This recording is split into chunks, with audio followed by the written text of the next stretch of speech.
নানুরের সভা থেকে খেলা হবে হুঙ্কার তৃণমূল নেত্রী মমতা বন্দ্যোপাধ্যায়। সিলিন্ডার পিছু 218 টাকা বাড়ল গ্যাসের দাম, এবার আরও দামি এলপিজি, মধ্যরাত থেকে কার্যকর নতুন দাম। শুভেন্দু শমীকে ফোন ট্র্যাপ করতেই জাভেদ শামীম, বিনীত গোয়েলরা এবার সিইও দফতরে নালিশ করলেন মমতা প্রতিদ্বন্দ্বী। বড় খবর, এপ্রিল আর ঢুকবে না, আজ থেকে বন্ধ লক্ষ্মীর ভাণ্ডারের টাকা একেবারে মিলবে ভোটের ফলাফলের পরে। মে মাসে উল্টো করে ঝোলানো হবে, হুমকি দিতে শোনা গেল শুভেন্দু অধিকারীকেও। কলকাতায় এক ধাক্কায় দাম বাড়ল 218 টাকা। জেনে নিন এলপিজি সিলিন্ডারের নতুন দাম কত হলো। বিজেপি জিতলে মুখ্যমন্ত্রী শুভেন্দুই, ভবানীপুরে কি হবে ফল, প্রশ্ন শুনে দিলীপের স্পষ্ট জবাব। ফর্ম 6 জমা দেওয়ার অভিযোগ ঘিরে মধ্যরাতে ফের উত্তপ্ত হয়ে উঠল সিইও দফতরের বাইরের এলাকা। এপ্রিলে কি বেকার ভাতা 2 মাসের টাকা ঢুকতে পারে, যুবসাথীর আবেদনে নয়া আপডেট। ঝড় বৃষ্টিতে তছনছ হবে দক্ষিণবঙ্গ, কোন কোন জেলায় জারি সতর্কতা, জানুন আজকের আবহাওয়ার খবর। ফের দুর্যোগের মুখে মুখ্যমন্ত্রী কপ্টার ওড়ার পর ফিরে এলো বড়োয়াতেই, সড়কপথে নবগ্রামের সভায় যাচ্ছেন মমতা। নন্দীগ্রামে শুভেন্দুকে জয় বাংলা স্লোগান, গাড়ি থেকে নেমে তেড়ে গেলেন বিরোধী দলনেতা।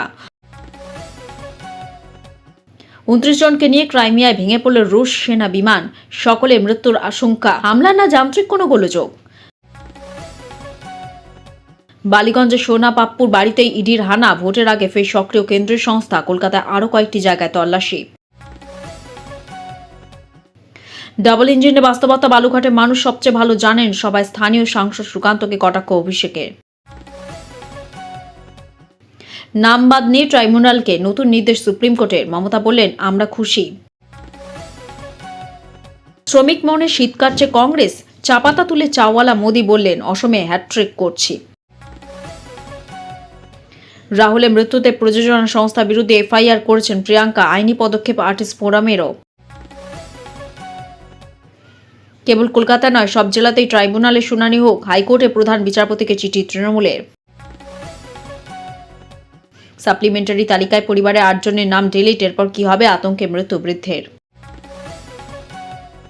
ভোটার তালিকায় মৃত, নাম তুলে দাও বাবা, তৃণমূল প্রার্থীকে জড়িয়ে কান্না বারবনি নবতিপর বৃদ্ধার। বিহারে ভরা রাস্তায় পোশাক ছিঁড়ে গৃহবধূকে গণধর্ষণের চেষ্টা, বাধা না দিয়ে ভিডিও তুলল জনতা। মমতার প্রচারে নিষেধাজ্ঞা চেয়ে দিল্লিতে দরবার বিজেপির, কেন নীরব নির্বাচন কমিশন, প্রশ্ন তুললেন শুভেন্দু।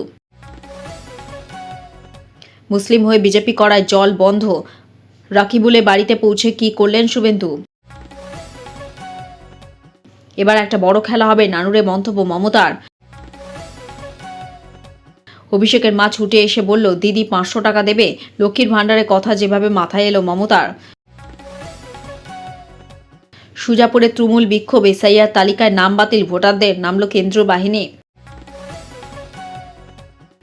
এপ্রিলের শুরুতে মধ্যবিত্তের পকেটের চাপ হু হু করে বাড়ল হলুদ ধাতুর দর, জানুন আজকে লেটেস্ট রেট।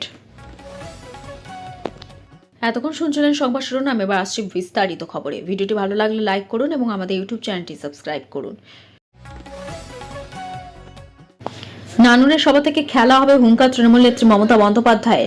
নানুরের সভা থেকে ফের খেলা হবে হুঙ্কার দিলেন তৃণমূল নেত্রী মমতা বন্দ্যোপাধ্যায়। তিনি বলছেন এবারে খেলা হবে দুরন্ত, আগামী দিনে টার্গেট দিল্লি। খেলা হবে, এবারের খেলা দুরন্ত খেলা, দুর্দান্ত খেলা, বিজেপির সূর্যাস্তের খেলা। বাংলাকে করেছো টার্গেট, আগামী দিন দিল্লিকে করব আমরা টার্গেট। তৈরি থাকো, প্রস্তুত থাকো। শুভেন্দু শমীককে ফোন ট্র্যাপ করে জাভেদ শামীম, বিনীত গোয়েলরা এবার সিইও দফতরে নালিশ করলেন মমতা প্রতিদ্বন্দ্বী। শুভেন্দু অধিকারী, শমীক ভট্টাচার্যের ফোন লোকেশন ট্র্যাক করা হচ্ছে। এবার এই অভিযোগ তুলে সিইও দফতরে দ্বারস্থ হলেন ভবানীপুর ও নন্দীগ্রামে বিজেপি প্রার্থী শুভেন্দু অধিকারী, সঙ্গে ছিলেন বিজেপির রাজ্য সভাপতি শমীক ভট্টাচার্য। এক্ষেত্রে একেবারে পুলিশের উচ্চপদস্থ কর্তাদের নাম ও সাংবাদিক বৈঠক করেছেন শুভেন্দু। তিনি বললেন এসটিএফ এ জাভেদ শামীম, আইবির বিনীত গোয়েল, শমীক ভট্টাচার্য। তিনি বলেন এসটিএফ এর জাভেদ শামীম, আইবির বিনীত গোয়েল, শ্রমিক ভট্টাচার্য, শুভেন্দু অধিকারী থেকে শুরু করে মণ্ডল স্তরে বিজেপি নেতাদের ফোন লোকেশন ট্র্যাক করছে। আমাদের কাছেও পাল্টা তথ্য প্রমাণ রয়েছে। শুভেন্দু দাবি, CID, STF, IB, director of সিকিউরিটিতে নির্বাচন কমিশনকে হস্তক্ষেপ করতে হবে। শুভেন্দু দাবি, কমিশনের তরফ থেকে অর্ডার দেয়া হচ্ছে, কিছু ক্ষেত্রে তা কার্যকর করা হচ্ছে না। এই বিষয়টি তিনি কমিশনের সামনে তুলে ধরেছেন। তার অভিযোগ, director of security Manoj Verma কিভাবে সব রাস্তা বন্ধ করে দিচ্ছে, সাধারণ মানুষকে কষ্ট দিয়ে মুখ্যমন্ত্রী ও তার দলের নেতাদের এখনো আগের মতো সুবিধা করে দিচ্ছেন। পাশাপাশি শুভেন্দু জঙ্গিপুরে এসপি মেহেদী হাসান, পশ্চিম মেদিনীপুরে এসপি পলাশ ঢালিও কমিশনের কাজে হস্তক্ষেপ করছেন বলে অভিযোগ করেছেন তিনি। এদিন মমতা বন্দ্যোপাধ্যায়ের বিরুদ্ধে কমিশনের কাছে অভিযোগ করেছেন শুভেন্দু দাবি, মমতার দুটো বক্তব্যের ক্লিপ ও ভাষণে পেন ড্রাইভ জমা দিয়ে এসেছেন তারা। শুভেন্দু বক্তব্য এক জায়গায় তিনি ভাষণে বলছেন, কেন্দ্রীয় আধা সামরিক বাহিনী বা ভোটের কাজে নিযুক্ত নিরাপত্তা বাহিনীদের বিরুদ্ধে মহিলাদের লেলিয়ে দেওয়ার কথা। মমতা বলছেন, আপনারাই হাতা খুন্তি নিয়ে বেরিয়ে এসে প্রতিরোধ গড়ে তুলুন। এভাবে গোটা নির্বাচন প্রক্রিয়ার উপর তিনি আক্রমণ করেছেন। দ্বিতীয়ত, শুভেন্দু বলেন, মমতা বলছেন বিজেপি কর্মীদের পোস্টার দিয়ে বলতে হবে আমি বিজেপি করি না। শুভেন্দুর অভিযোগ, এভাবে বিজেপি কর্মী সমর্থকদের সরাসরি খুনের হুমকি দিচ্ছেন এই বক্তব্যের মধ্যে দিয়ে। মে মাসে উল্টো করে ঝোলানো হবে হুমকি দিয়ে শোনা গেল শুভেন্দু অধিকারীকেও। সিও অফিসে ঢোকার সময় শুভেন্দু অধিকারীকে তৃণমূলপন্থী বিএলও সংগঠনের সদস্যদের জুতো দেখানো ঘিরে উত্তপ্ত হয়ে উঠল পরিস্থিতি। উনি ডিজার্ভ করেন। বিরোধী দলনেতাকে উদ্দেশ্য করে বলেন, আন্দোলনরত বিএলও সংগঠনের সদস্যরা মে মাসে উল্টো করে ঝোলানো হবে হুমকি দিতে শোনা গেল শুভেন্দু অধিকারীকেও। লক্ষ্মীর ভাণ্ডার বড় খবর, এপ্রিল আর ঢুকবে না, আজ থেকে বন্ধ। লক্ষ্মীর ভাণ্ডারের টাকা একেবারে মিলবে ভোটের ফলাফলে পরে। এপ্রিলে আর মিলবে না লক্ষ্মী ভাণ্ডারের টাকা। ভোটের ফল ঘোষণা না হওয়া পর্যন্ত এই প্রকল্পের টাকা বিতরণ সাময়িকভাবে বন্ধ থাকতে পারে। জেনে নিন কতদিন বন্ধ থাকবে মহিলাদের এই রাজ্য সরকারি স্কিম।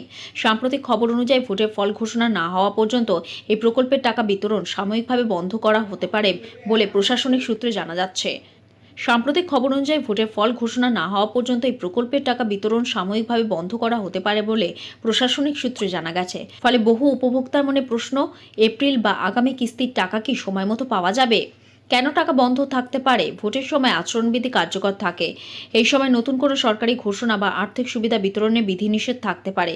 সেই কারণে ভোটের ফল ঘোষণা না হওয়া পর্যন্ত লক্ষ্মীর ভাণ্ডারের কিস্তি আটকে থাকতে পারে বলে অনুমান করা হচ্ছে। তবে সরকারিভাবে নিশ্চিত ঘোষণা এলে তবে চূড়ান্ত তথ্য জানা যাবে। ফর্ম 6 জমা দেওয়ায় অভিযোগ ঘিরে মধ্যরাতে ফের উত্তপ্ত হয়ে উঠল সিও দফতরের বাইরের এলাকা। গতকাল রাতে ফর্ম 6 জমা দেওয়ার অভিযোগ ঘিরে উত্তপ্ত হয়ে উঠল সিও দফতরের বাইরের এলাকা। ঘটনাস্থলে থাকা বিশাল পুলিশ বাহিনীর সঙ্গে বচসায় জড়ান তৃণমূলপন্থী বিএলও ও তৃণমূল কর্মীরা। পুলিশের বিরুদ্ধে স্লোগান দিতে থাকেন তারা। এই সময় পুলিশ বিক্ষোভকারীদের সিও দফতরে 100 থেকে 200 মিটার দূরে সরিয়ে দেয়। রাত 12টা নাগাদ সিও দফতরে পৌঁছন কলকাতা পুলিশ কমিশনার। মুখ্য নির্বাচনী আধিকারিক মনোজ কুমার আগরওয়ালের সঙ্গে 1.5 ঘন্টা বৈঠক করেন তিনি। রাত 1টা নাগাদ অফিস থেকে বেরিয়ে যান সিও। এরপরে পুলিশ কমিশনার বেরিয়ে এসে পুলিশ কর্মীদের সঙ্গে কথা বলেন এবং তাদের প্রয়োজনীয় নির্দেশ দেন। তারপরে সিও দফতরে পৌঁছন বিশাল কেন্দ্রীয় বাহিনী।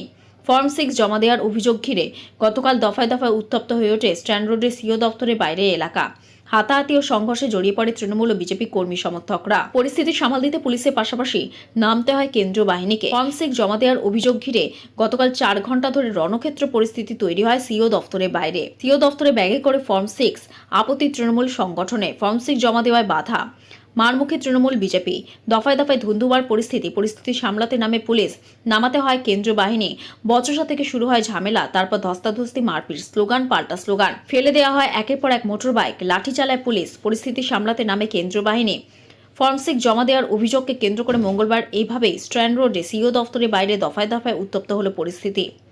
ভোটার তালিকায় নাম তুলতে ফর্ম 6 জমা দিতে হয়। তৃণমূলপন্থী বিএলও অধিকার রক্ষা কমিটির দাবি, মঙ্গলবার শুভেন্দু অধিকারী বেরিয়ে যাওয়ার পর এভাবেই কয়েকজন ব্যাগ ভর্তি ফর্ম 6 নিয়ে সিও দফতরে ঢোকেন। কিছুক্ষণ পর আরও একজনকে হাতে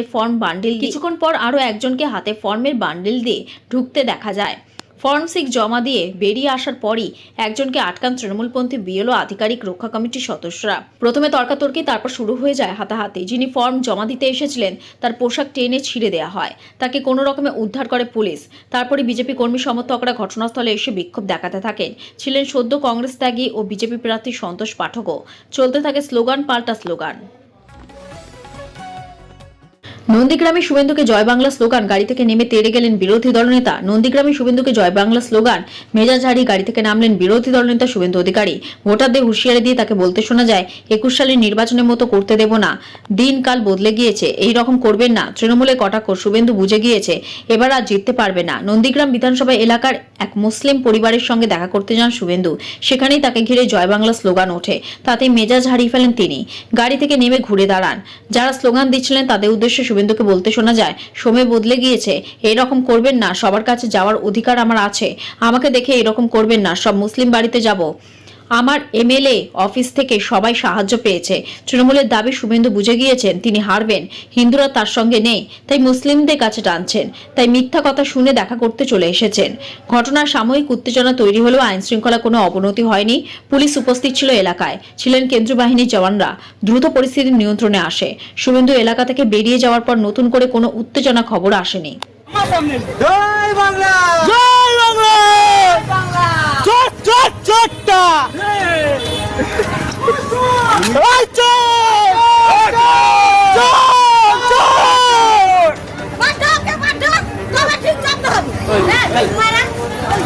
আমার এমএলএ অফিসে সবাই পরিষেবা পেয়েছে, এসব করে লাভ নেই। এবারে হবে না ভাই, 21-এর মতো করতে দেব না, এই বলে দিলাম। আমার অধিকার আছে প্রার্থী সবার কাছে আবেদন করার। এইগুলো করেন বলে তো সাউদ্দিনরা জেল খাটে 1.5 বছর করে। সে যে বলেছে সে তাকে বুঝে নেবেন। আমার সঙ্গে সবার সম্পর্ক ভালো, লজ্জা লাগে না এদের একটু? না না, মেয়ে মহিলারা কিছু বলেন। আমার এমএলএ অফিসে সবাই পরিষেবা পেয়েছে। বিজেপি জিতলে মুখ্যমন্ত্রী শুভেন্দুই। ভবানীপুরে কি হবে ফল, প্রশ্ন শুনে দিলীপের স্পষ্ট জবাব। 2021-এর নন্দীগ্রামের পর 2026-এ ভবানীপুরে মুখোমুখি লড়াই হতে চলেছে মমতা বন্দ্যোপাধ্যায় ও শুভেন্দু অধিকারী। গতবার জিতেছিলেন শুভেন্দু অধিকারী, এবার কি হবে এই প্রশ্নই এখন লোকের মুখে মুখে। 29 এপ্রিল দ্বিতীয় দফায় ভোট রয়েছে ভবানীপুরে, ফল জানা যাবে 4 মে। আর 23 এপ্রিল প্রথম দফা ভোট রয়েছে নন্দীগ্রামে। সেই কেন্দ্রে আগে মনোনয়ন জমা করেছেন শুভেন্দু অধিকারী, সেদিন তার সঙ্গে ছিলেন দিলীপ ঘোষও। এবার ভবানীপুরে তিনি মনোনয়ন পেশ করবেন। শোনা যাচ্ছে এদিন বিরাট র্যালি করে মনোনয়ন জমা করবেন শুভেন্দু, তার হয়ে র্যালি করবেন স্বরাষ্ট্রমন্ত্রী অমিত শাহ। তাহলে কি এবার বিজেপি প্রজেক্টেড মুখ্যমন্ত্রী মুখ শুভেন্দু অধিকারী? এই প্রশ্নই এখন মানুষের মনে। একই প্রশ্ন রাখা হয়েছিল খড়গপুরে বিজেপি প্রার্থী দিলীপ ঘোষের কাছেও। তিনি কি বললেন? দিলীপ ঘোষ জানালেন, বিজেপি কোনোদিন মুখ্যমন্ত্রী মুখ সামনে রেখে ভোট লড়ে না। তার মতে যা ঠিক করে পার্টি ঠিক করে, যা হবে ভোটের ফলাফল দেখে হবে। দিলীপ ঘোষের বক্তব্য, সর্বভারতীয় নেতারা ঠিক করে নেন কার মনোনয়ন কোন কোন নেতা থাকবেন আর কে মুখ্যমন্ত্রী হবেন, তাও দলই ঠিক করে। হয়তো এমন কাউকে মুখ্যমন্ত্রী করা হবে যার মুখ মানুষ চেনে না, তাই এখনই এই বিষয়ে মন্তব্য করা যাবে না। কিন্তু এবার ভবানীপুরে কি হবে, মমতা বন্দ্যোপাধ্যায়কে টেক্কা দিতে পারবেন শুভেন্দু অধিকারী? দিলীপের স্পষ্ট উত্তর, ভবানীপুরে গুজরাটের সংখ্যা প্রচুর, ওরা জানেন গুজরাট কিভাবে এগিয়ে যাচ্ছে আর বাংলা কিভাবে নরক হয়ে যাচ্ছে, তাই শেষমেশ মানুষের উপরই ভরসা রাখছেন দিলীপ। বলছেন যা করবে মানুষ করবে, আমরা মানুষের সঙ্গে আছি। শোনা যাচ্ছে বৃহস্পতিবার ভবানীপুর বিধানসভা আসনে মুখ্যমন্ত্রী অমিত শাহ বুধবার রাতে কলকাতায় পৌঁছবেন বলে মনে করা হচ্ছে। ডবল ইঞ্জিনের বাস্তবতা বালুঘাটে মানুষ সবচেয়ে ভালো জানেন। সবাই স্থানীয় সংসদে সুকান্তকে কটাক্ষ অভিষেক জানান তিনি নিজের রিপোর্ট কার্ড নিয়ে এসেছেন, বিজেপিও তাই করুন। তার কথায় যখন তারা প্রচারে আসবে তাদের কাছে রিপোর্ট কার্ড চাইবেন। ডাবল ইঞ্জিন সরকারের বাস্তবতা সবচেয়ে ভালো বোঝেন বালুঘাটে মানুষজনই। সেখানে মঙ্গলবার প্রচারে গিয়ে এভাবে বালুঘাট সাংসদ তথা কেন্দ্রীয় মন্ত্রী সুকান্ত মজুমদারকে কটাক্ষ করলেন সর্বভারতীয় সাধারণ সম্পাদক অভিষেক বন্দ্যোপাধ্যায়। দাবি করলেন স্থানীয় মানুষজনদের জন্য কিছুই করেননি কেন্দ্রীয় মন্ত্রী। এরপরে মুদ্রাস্ফীতি, রান্না গ্যাসের দাম বৃদ্ধি থেকে এসআইআর বিভিন্ন বিষয়ে বিজেপির দিকে আঙুল তোলেন তিনি। সেই সঙ্গে তুলে ধরেন রাজ্য সরকারের কাজের খতিয়ান। মঙ্গলবার বালুরঘাটে তৃণমূল প্রার্থী অর্পিতা ঘোষের হয়ে প্রচার করেন অভিষেক। সেই প্রচার সভায় তিনি কটাক্ষ করেন বালুঘাটের সাংসদ সুকান্তকে। তার কথায় তারা ডাবল ইঞ্জিন সরকারের কথা বলে, কিন্তু এই ডাবল ইঞ্জিনের বাস্তবতা বালুঘাটে মানুষের সবচেয়ে ভালো জানা আছে। গত 7 বছর ধরে বালুঘাটে বিজেপি সাংসদ রয়েছেন তিনি কেন্দ্রীয় মন্ত্রীও। তা সত্ত্বেও তিনি বালুঘাটে মানুষের জন্য কোনো অতিরিক্ত উন্নয়নমূলক প্রকল্প আনতে পারেনি, না তিনি না অন্য কোনো বিজেপি নেতা। এরপরে অভিষেক জানান তিনি নিজের রিপোর্ট কার্ড নিয়ে এসেছেন, বিজেপিও তাই করুক। তার কথায় যখন তারা প্রচারে আসবে তাদের কাছে রিপোর্ট কার্ড চাইবেন। সুকান্ত মজুমদার এবং অন্যান্য বিজেপি নেতাদের বলুন তাদের রিপোর্ট কার্ড আনতে, আর আমরা আমাদেরটা আনবো। কে মানুষের জন্য কি করেছে তা আমরা দেখিয়ে দেব। অভিষেক আরও বলেন, আমাদের অধীনে মানুষ অনেক প্রকল্পের সুবিধা পেয়েছেন। বিজেপি গত 12 বছর ধরে ক্ষমতায় রয়েছে এবং মুদ্রাস্ফীতি ঘটনা ছাড়া মুদ্রাস্ফীতি ঘটানো ছাড়া মানুষের জন্য কিছুই করেনি। এরপরে একে একে তৃণমূল সরকারের কাজের খতিয়ান তুলে ধরেন অভিষেক।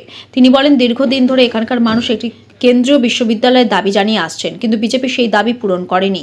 জাতীয় সড়ক সম্প্রসারণ সহ মানুষের দাবির বিষয়ে সুকান্ত মজুমদার সংসদে একবারও সোচ্চার হয়নি। এই কারণেই আমরা তাদের বাংলা বিরোধী দিল্লির চাকর বলি।